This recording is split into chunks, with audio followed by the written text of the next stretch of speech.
हाँ तो दोस्तों, R15 की बॉडी वाइब्रेट कर रही थी, जिसके लिए हमारे विराज भाई ने खोली है पूरी बॉडी को फिट करते हुए।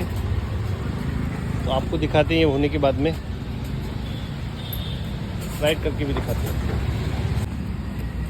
तो जैसा कि आप देख सकते हैं, भाई ने आगे का वाइजर वगैरह फेयरिंग पूरा निकाल दिए और गाड़ी को पूरा ओपन कर दिया है।